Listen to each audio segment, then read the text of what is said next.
Bizim bugünkü temamız Arsene Wenger'in Arsenal'ın 2011 yılda Şampiyonlar Ligası'nda Barcelona'ya karşı oynanan taktikası. We can, but Why not? we can, but Why not do it then? because we have not a team who is built with defenders in the middle of the park. We are players who like to go forward. Both teams want the ball. This should be good. Both teams try to play for the audience.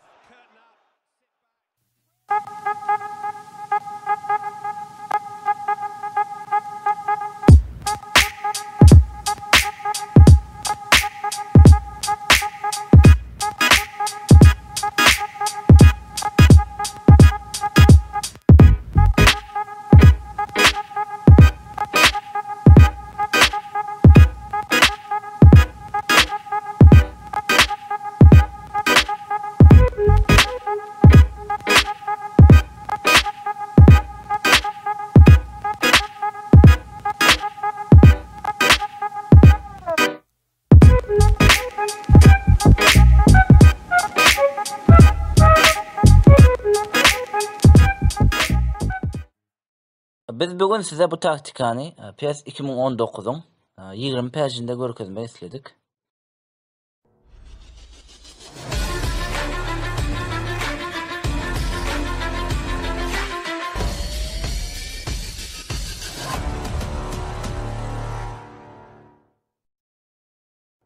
Biz ne için PES 2019 sayıldık? Çünkü bize göre bu PES beyleki PES'lerin arasında bu taktikanı oynamak için, bu taktikada oynamak için, yani paslaşıp oynamamız için has amatlı göründü. Şunun için biz bu PES'te görkezmeyi makul bildik. İsterseniz siz 17'de de oynayabilirsiniz, 18'de de, hatta 20'de de oynayabilirsiniz. Gelin de olsa birazcık Arsenal'ın hazırki yağday vardı size malumat vereyim. Edilədirki vaqtda Arsenal'da əxlimizin bilişimiz yalı qoruqda birazcık problemler var. David Luiz ve Sokrates seyredinizde esası merkez qoruqçu yalı görünüyor. Çep qoruqçusu Kolasinac dörtlü sistemanın qoruqçusu dəyliğini köp göz yetirdik. Wenger bilen Emer hem dörtlü qoruq sistemasında elinden geldikçe ulanmacak oldular. Emma Kolasinac üçlü qoruq sisteması için qatıq variant. Sağ tarafa seyredemizde Kopbench qoruqda Maitland-Niles oynuyor. Maitland-Niles elbette atletişni bir oyuncu, yani o qoruq oyuncusu değil. O sağda, öňde oynayan ve şol terbiýany alan bir oyuncu. Häzir şikesti bolan Hector Bellerin elmadamak öz qoruq tarapyny pesti bilen öňe çykan oyuncu ve entäm ýitgan zat ýok. Yani Hector Belleri özünde bir ütleşme etmedi. Şol informasiyalardan yolu çıktı. Arsenal qoruğunda öňüňdäki ýyllarda hem ütgen zat bolmady mukaddiyen. Çünkü Kolasinac ve Bellerin individualni bir öz yerlerinde köp ýalňyşçanlyklar üçin dörtlü qoruq sistemanyň bu ýylan belli bir standardy geçer diýip pikir edemiz ok. Ve men üçlü qoruğa geçip biljeklerini has öňe sürýän. Doğru, çünkü qara qoruqçularyň qoruq planında anamyň PES bolsa ve ol qoruq qara qoruq oyunçularyň Hector Bellerin ýaly hüjümde peýda berýän oyunçular bolsa onda arka ekstra bir stopper ýagny merkez qoruq üçin çekip 3-5-2 ýa-da 3-4-3 oynamak bolar. Doğru, emma Arsenal'da şeylerek problemi var. Eger üçlü qoruq sistemasında oynasaň öňden bir oyunçuny kemeltmeli bolýar ve bu Arsenal ýaly öň plandaky oyunçularyňyz A klas oyunçulary bolan bir toparda gaty kyn bolýar. Çünki Arsenalyň hüjümi çyndan hem güýçli. Aubameyang, Lacazette, Mesut Özil, Nicolas Pepe bu oyunçulary ählisini bir ýerde oynatmak isteseň dörtlü qoruq sistemasyndan başga çäreň ýok. Bu men şahsy düşünjem. O Arteta hem öň güýçli bolan üçin problem any elmide ama bu ýyl öňde çözmäne synançdy. Gelin indi bolsa Arsene Wenger'in Arsenalyň Barcelona'ya garşy taktik edilişine serederiň. Arsenal bugün Barcelona'ya karşı 4-2-3-1 sisteması bilen çıktı. Dervede de Szczesny, Qorog'da sağda Ebue, ortada Giroud, Kashilny, chep qirada Clichy, yarım o'roqda Song, Wilshere, merkaziy yarım o'roqda Walcott, Fabregas, Nasri, hücumda Van Persie. Barcelona klassik 4-3-3 bilen çıktı. Derbede van Victor Valdes, sağırada Dani Alves, çepte Maxwell, merkezi orokçular Pique ve Abidal, yarım orokçular tersek Sergio Busquets, Iniesta ve Xavi. Hücumda şu üçlü David Villa, Lionel Messi ve Pedro. Arsenal Barcelona'nın toplu karşılan vakti Fabregas'ı öne çıkarıp, yani bizde Mesut Özil oluyor, öne çıkarıp Samir Nasri ve Walcott'ı qıra çekti. Bizde Nicolas Pepe ve Aubameyang'ı qıra çekti. Onları qıra linya çekip Barcelona'nın kanat oyuncularını kontrol etmeyi Barcelona'nın kıynağdayı düşürdü. Onları karşıladı hem de onların arkasında koyan boşluklarını öz peydalarına ulandılar.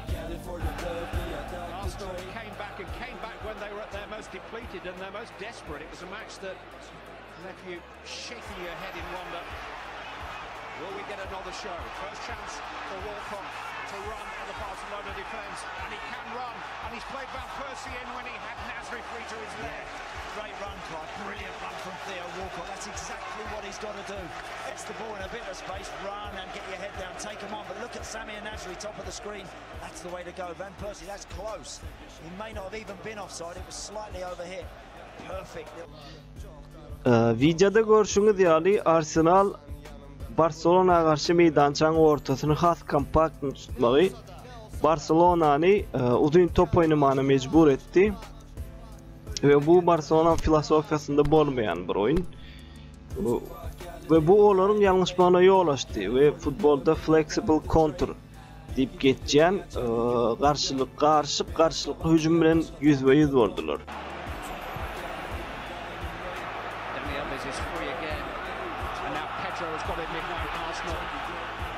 Too far back behind the three supporting players, and Wilshere can get out, and Walcott can run, and he's got acres of space to run into. Theo Walcott, he's played in Cesc Fabregas, Valdes committed, Fabregas, Van Persie was there, but Abidal managed to... Eğer de oyunu doğru gören olsanız, Arsenal bu oyunda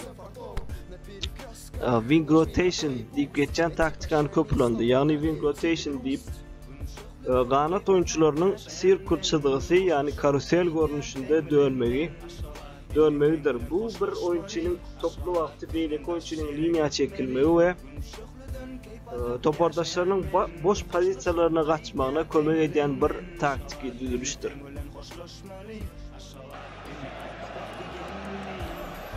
Clichy, Song,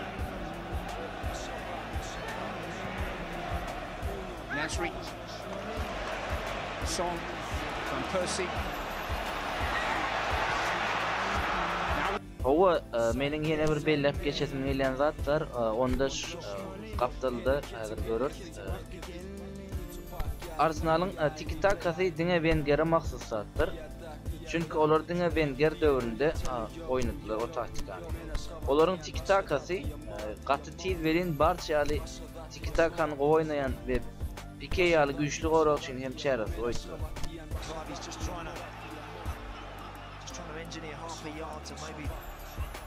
Really let one go. But Arsenal have looked the more likely side to score since the break. Good 12-13 minutes so far from...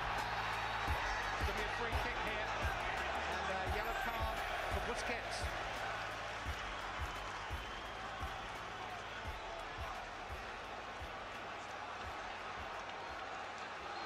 As it peaked. Lionel Messi. Arsenal outnumbered here momentarily. Messi. Cristiano to the rescue again. Better to Wilshere. Anthony Parsi. And Fabregas. Terrific pass again. Nasri clear. He's got support. Samir Nasri. Oh, shut in!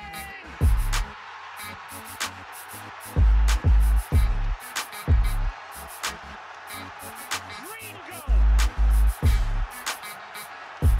A Barcelona goal from Arsenal. Beautifully constructed.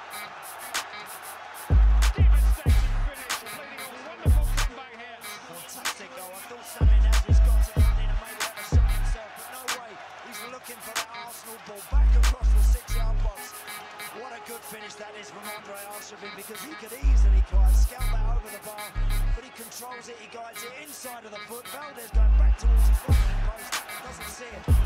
Brilliant, well played the Arsenal. Fantastic football. Görüşüňiz ýaly golda hem Arsenalyň tik-takasy işe ýarady. Olar goragda wing back, gyra we yarım goragçylaryň ýa-da çekilip deep defensive line, ýani linia görnüşinde gorunmagy bilen topu gazanyp Wenger bol taktikasy bilen garşylyk hüjüme çykdylar we olaryň ýeňiş goly Andrei Arshavy'nden geldi. PES 2019'da Arsene Wenger bol taktikasyny oynamasy, ýani ortaňyz onda ilki bilen 4-2-3-1 düzülüşini ulanyň attacking style, attacking instruction and counter attack oynan, gysga passlar, merkezden hüjüm we karşılıklı garşyk hüjüm, ýani flexible counter attack oynamagy maslahat berýär. Advanced instruction'dan wing rotation, ýani oyunçularyň karşıel şeklinde dönmegi, Arsenalyň tiki-takasy, wing back, ýani gyra we merkezi ýarym goragçylaryň ýa-da çekilmegi, deep defensive line, goragçylaryň linia şeklinde ýa-da gorunmagy saýlamaňyzy size maslahat berýär. Eger-de videony halany bolsaňyz, agda bolun, like basyň we videony paýlaşyň. Bundan sonraki videolarda ne haýsy komandanyň näil taktikasyny görmek isleýän bolsaňyz kommentariýada ýazyp bilersiňiz. Video seyreden üçin köp sag bolun.